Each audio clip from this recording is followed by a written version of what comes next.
திமுக ஆட்சியில் கடந்த 4 ஆண்டுகளாக பாலியல் குற்றச்சாட்டுகள் அதிகரித்துக் கொண்டே போவதாக எதிர்க்கட்சித் தலைவர் எடப்பாடி கே பழனிசாமி சட்டப்பேரவையில் குற்றம் சாட்டினார். காவல்துறை மானிய கோரிக்கை மீதான விவாதத்தில் பங்கேற்று பேசிய அவர், குற்றம் செய்வதற்கு எளிமையான இடமாக சென்னை இருக்கிறது என கருதுவதால் தான் வெளி மாநிலங்களில் இருந்து விமானம் மூலம் சென்னைக்கு வந்து குற்ற சம்பவங்களில் கொள்ளையர்கள் ஈடுபடுவதாக குற்றம் சாட்டினார். குற்றம் செய்தால் கடுமையான தண்டனைகள் வழங்கப்படும் என குற்றவாளிகளுக்கு தெரிந்தால்தான் அவர்கள் குற்றம் செய்வதற்கு அஞ்சுவார்கள் என்றும் அவர் கூறினார். திமுக ஆட்சியில் சிறுமிகள் முதல் முதியவர்கள் வரை பாலியல் தொந்தரவுக்கு உள்ளாவதாக தெரிவித்த எதிர்க்கட்சி தலைவர், அண்ணா பல்கலைக்கழகத்தில் மாணவிக்கு பாலியல் துன்புறுத்தல் செய்யப்பட்ட விவகாரத்தில் இதுவரை உரிய விசாரணை நடத்தப்பட்டு குற்றவாளிக்கு தண்டனை அளிக்கப்படாமல் இருப்பதாக சுட்டிக்காட்டினார்.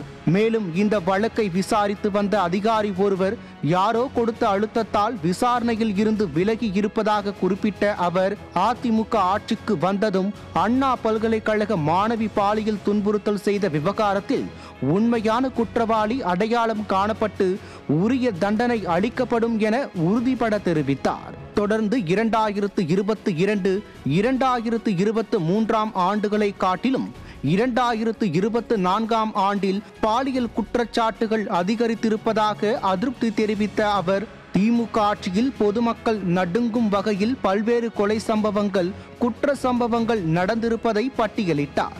அதன்படி ஆம்ஸ்ட்ராங் கொலை வழக்கில் உண்மை குற்றவாளிகள் இதுவரை கண்டுபிடிக்கப்படாமல் இருப்பதாகவும், செங்கோட்டையில் கனிம வளங்கள் கடத்தப்படுவதாக அதிமுக சட்டமன்ற உறுப்பினர் 2 முறை புகார் அளித்தும் இதுவரையில் எவ்வித நடவடிக்கையும் எடுக்காமல் இருப்பதாகவும் குற்றம் சாட்டினார். மேலும் கேரள மாநிலத்தில் இருந்து தமிழக எல்லையில் மருத்துவ கழிவுகள் கொட்டப்படுவதை தடுத்து நிறுத்த வேண்டும் எனவும், பிரசித்தி பெற்ற மதுரை சித்திரை திருவிழாவிற்கு தகுந்த பாதுகாப்பு ஏற்பாடு செய்ய வேண்டும் எனவும் வலியுறுத்தினார். தொடர்ந்து பத்திரிகையாளர் சவுக்கு சங்கர் வீட்டில் அத்துமீறி நுழைந்து பொருட்களை சூறையாடியதோடு மட்டுமல்லாமல் அவரது தாயாருக்கு கொலை மிரட்டல் விடுத்த விவகாரத்தில் குற்றப்பத்திரிகை பதிவு செய்வதற்கு முன்பாகவே சிபிசிஐடிக்கு மாற்றியது ஏன் என்று எதிர்க்கட்சி தலைவர் கேள்வி எழுப்பினார்.